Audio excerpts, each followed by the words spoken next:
On live now from Fox with the announcement of Kate Middleton. Says she has cancer at the age of 42 years old. King Charles saying in a statement, proud of Catherine for her courage. Again, we are going to be continuing to showcase this and really talk about the major news story of the day on live now from Fox. And again, we appreciate all our viewers continuing to be here as well during this very, very big moment on live now from Fox. I do want to bring in our next guest here of this hour. I'm Sumit Rai, the CEO and founder of Cancer Check Labs, an early detection cancer screening blood test. And so, just heard about the Kate news and versus Kate. Very sad. It's very difficult to know exactly what she has at the moment. Obviously, we know that she had stomach surgery earlier, and we're hoping that it's not a gastric cancer that's spreading. It is good that they started chemo and they're getting there somewhat early, hopefully, and they've been on top of it. The key to curing cancer generally is early detection. So it really comes down to when they've found it, at what stage, how early versus how late. That's truly what's going to impact the probability of her survival.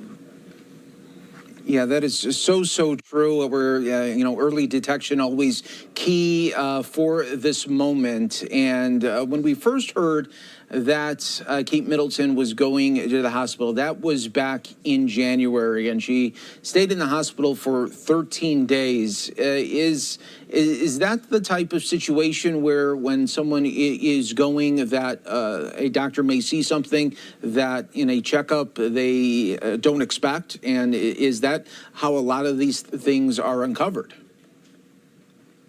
Oftentimes, unfortunately, yes. When typically when that happens, there's symptoms.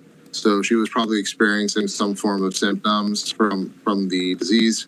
She went in to get checked. They found something that they probably felt needed acute and immediate attention. And as a result, they likely admitted her, did the procedure, and kept her there for weeks.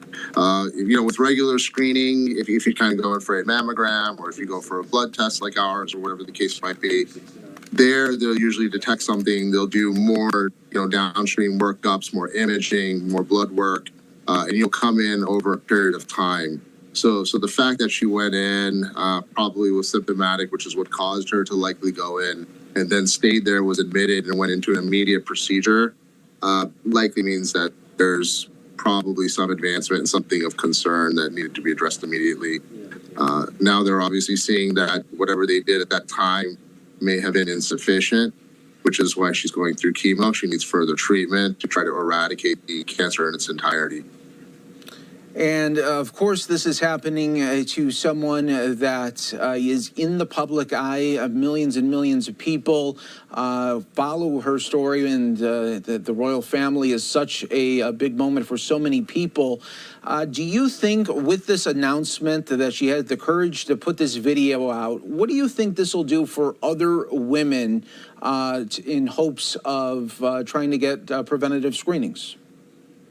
I think it will help them. And I think that's her goal with putting this out is so, having personally lost my sister, which is what drove me to start this early screening cancer detection company, you never want to see anyone that you love, friends, family, go through something like this. And I think once you've been experienced or had touched cancers in your life and you've had to deal with that with yourself personally, with someone you love, with a parent, a sibling, a child, you become very sensitive to it.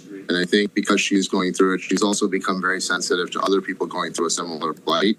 So I think her goal in putting forth that video was to encourage people to get more early screening, detect it early, be able to address it so that they're not at a stage where, unfortunately, they walk into a hospital, they have to be admitted, go into stomach surgery, follow up with rounds of chemo.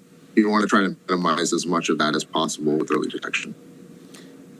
And thank you for sharing the story of your family member and giving you the inspiration and hope to try to save many other women in this battle with cancer that affects millions of people, where it's a story that has common threads, and it doesn't matter if you're poor, middle class, or a royal family member, it impacts so many people.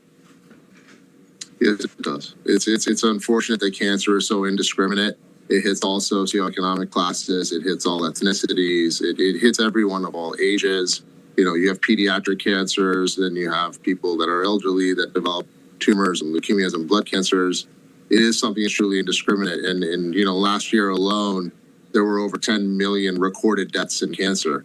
And there will be more unrecorded, obviously, than what we recorded. So even at that rate, if you were to just look at the number of lives that will be lost to cancer over the next 100 years, just one short century, you know, 10 million lives per year, 100 years is 1 billion lives. That exceeds the most common estimates of total casualties of all wars in known human history. The best historians estimate that to be 350 to 400 million people. So cancer is something that is definitely attacking humanity and certainly needs to be addressed, ideally starting with early detection. Well, Sumit Rai, thank you so much for coming on here on Live Now from Fox, giving us some great insight on this really tragic disease. And we hope for the very best. And we thank you and your team for doing all that you do. Thank you so much. I appreciate you having me very much.